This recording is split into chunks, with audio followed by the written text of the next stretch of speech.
So let me now introduce Dr. Reed. Thank you. Hey, great to be here. So a bit about me. I'm a character AI specialist at Spirit AI, working on our product Character Engine, which helps writers create content for digital characters that can improvisationally respond to natural language conversation, kind of the brains and emotional storytelling models for these characters, if you will.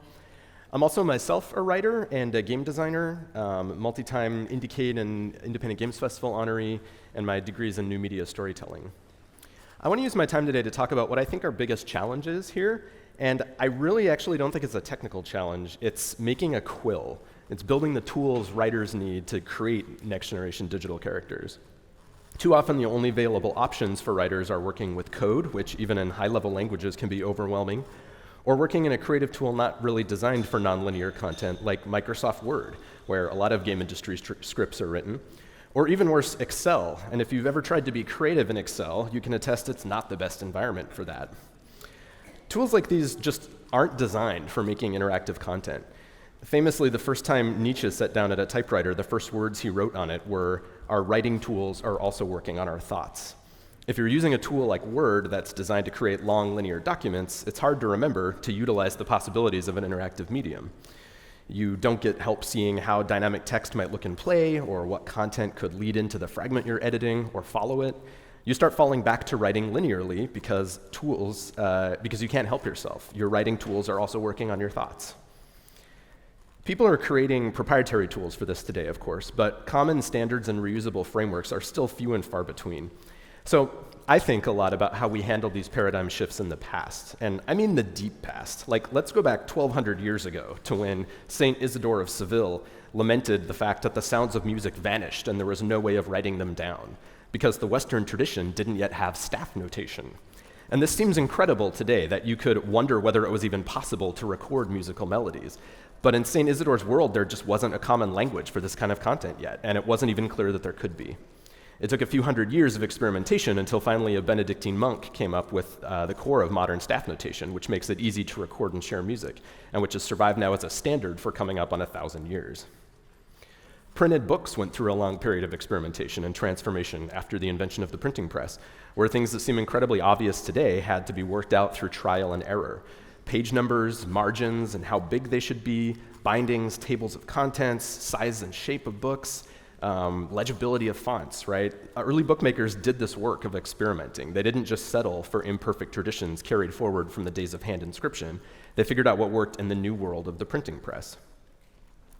I recently read a fascinating book by Thomas Mullany on the history of the Chinese typewriter, a famously hard design problem because Chinese, of course, is not alphabetic. It uses unique symbols for each word.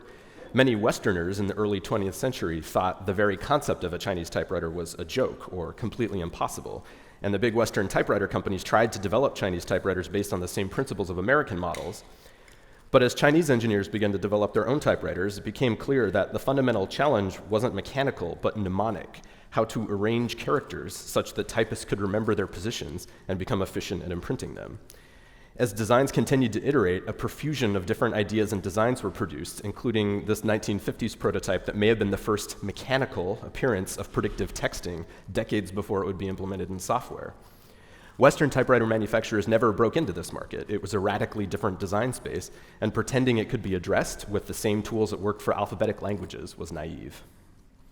And one last example, the arrival of the computer mouse in the 1980s was not just about such an input device becoming technically possible, but a realization that the average user's interactions with computers were becoming less and less about entering complex commands and more centered around choosing from a range of options that could fit on a screen.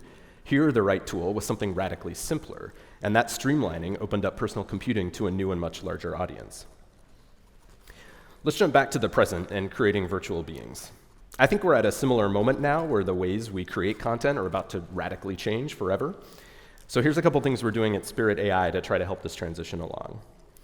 First, I think we have the right team. A lot of our engineers are also writers with firsthand experience struggling with these problems of interactive story and character. We have team expertise in real-world tool building because the last thing anyone wants is a writing tool designed by programmers. And actual users, of course, both internal and external, are critical to iterating and improving the writing experience. We try to hide complexity when writers don't need it, so you can write a first draft in a format that looks like a familiar screenplay, but then drill down to where needed to make that content more flexible. For example, by looking at how our natural language engine would recognize a line and tweaking its signature to add more things players might say or do that could trigger it. Authors can get immediate feedback by testing their scenario directly within the tool, rather than having to wait through a cycle of exporting, recompiling, restarting a game engine, and so on. Writing dynamic content in an environment where you can't immediately see that dynamism in action is painful and unnecessary, but still depressingly common. We view our mission as using AI to empower writers, not replace them, so our system doesn't generate its own text for characters to say, but it can offer suggestions, like additional synonyms to recognize a topic the player might mention. Or maybe a project uses a lot of procedural text, but authors are struggling to keep track of all the templates they could use to make their content more dynamic. The character engine tool can automatically scan script lines for places where it knows how to add more procedurality or where smaller fragments of text can be glued together. Building good tools is our biggest challenge. I believe the most successful platform for virtual beings probably won't be the one with the cleverest code. It'll be the one most welcoming to writers and creators. Thank you.